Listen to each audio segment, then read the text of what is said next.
It's weird. And then I don't even want to give this person clout though, but it's just irritable. It's really irritable.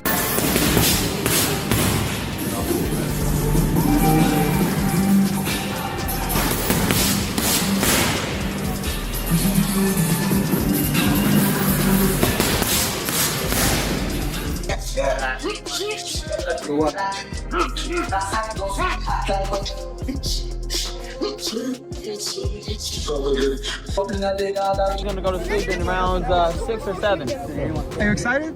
Of course, man. We're gonna beat it. Ryan Garcia has raised eyebrows after seeing Conor Benn's noticeably bigger physique ahead of their fight.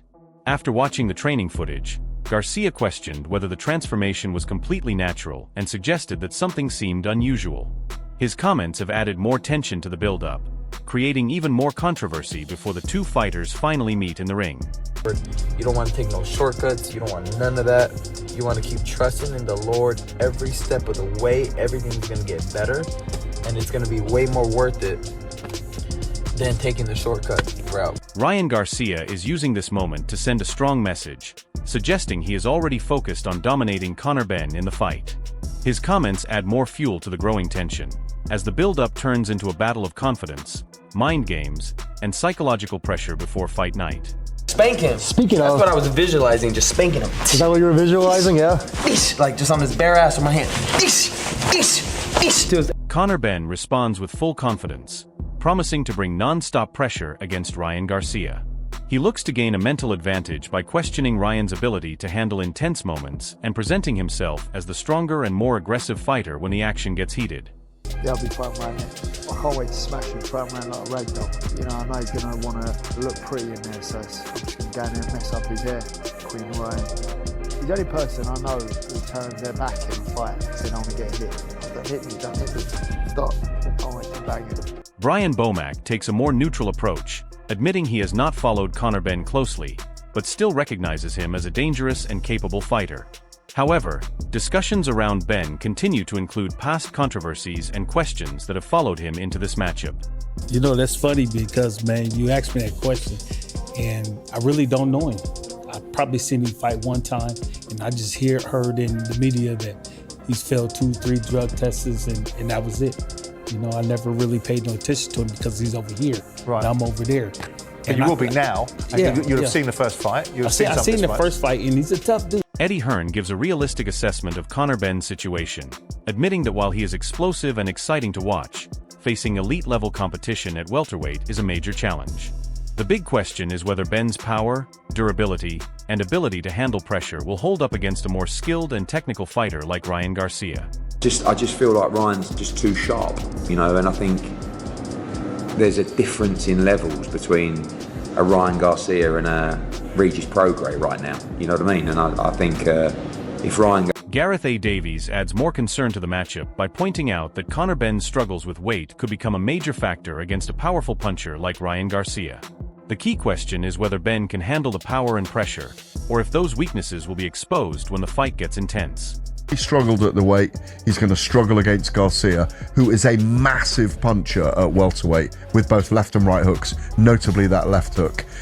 It's a dangerous fight for him. I think it'll deliver all the way to the fight, but I'm afraid I think he'll get knocked out by Ryan Garcia unless he knocks Garcia out himself. I want to see Devin Haney in with Ryan Garcia as well in the rematch. Conor Benn continues to show confidence, believing that competing at his natural size brings out his full potential. He feels that moving through higher weights has made him stronger, tougher, and more dangerous, and sees this fight as the perfect chance to prove himself. In the nicest possible way, I'm extremely violent and dangerous.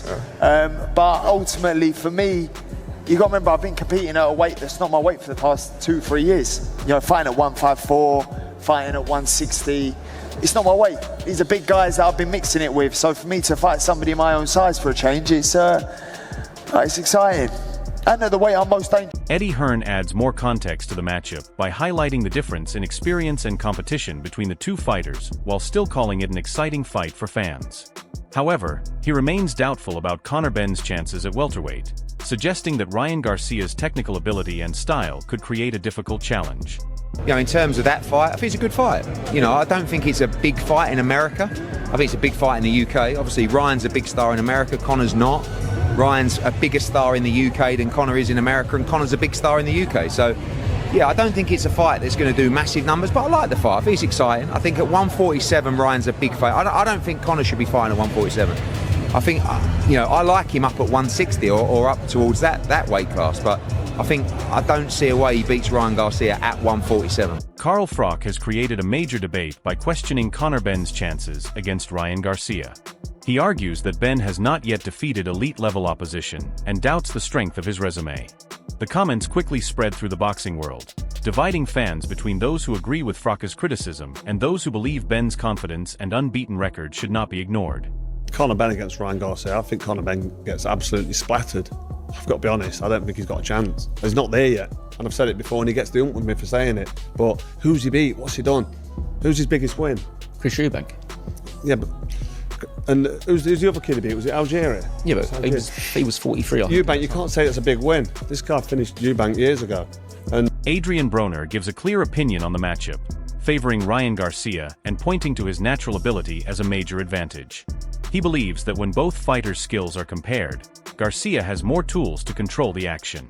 According to Broner, this fight will come down to real boxing ability and performance under pressure, not just confidence or pre-fight talk. How does he do if he fights Conor Benn? Who wins that? Ryan? Easy. Easy? Why? Got more talent. That fight, the talent will show. Conor Benn continues to show his ambition, talking about creating memorable moments and chasing a legacy in boxing. He is calling for the biggest challenges and shows no fear in facing top-level competition. His mindset reflects his belief that he belongs in major fights, even as critics continue to question whether he is fully ready for that level. I want to make the most memorable nights in boxing. The ones where people go, God, what a fight, what a night. Something to remember, history made, legacy made.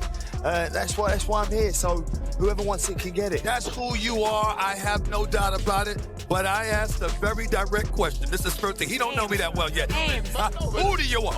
Who's the guy? Garcia. Yeah, that's all I want to hear. That's all. Spencer Oliver raises concerns about Conor Benn's physical situation, pointing out the challenges of moving between weight divisions and his long absence from welterweight. The main question is whether Benn's body can handle elite-level pressure after so much time away from that weight class, adding another layer to the debate around his performance on fight night. You have to give him a chance, but it's probably quite a slim one. Yeah, but listen, it's about opportunity, and we don't know. Conor Benn's been craving for this world title fight. He's been calling it out for a long time. The thing that concerns me, Paul, is when you go up to 160 pound, the super middleweight division, and then you're coming back down to welterweight. You're the division that you used to compete in, but you haven't been there for 4 years. You haven't made that weight for 4 years. I think your body adjusts and acclimatizes to a certain weight division. Ryan Garcia increases the intensity of the buildup with a powerful statement, making it clear that he sees this fight as more than just another matchup. His words have added even more pressure to Conor Benn, raising questions about how both fighters will handle the emotions, tension, and mindset when they finally step into the ring.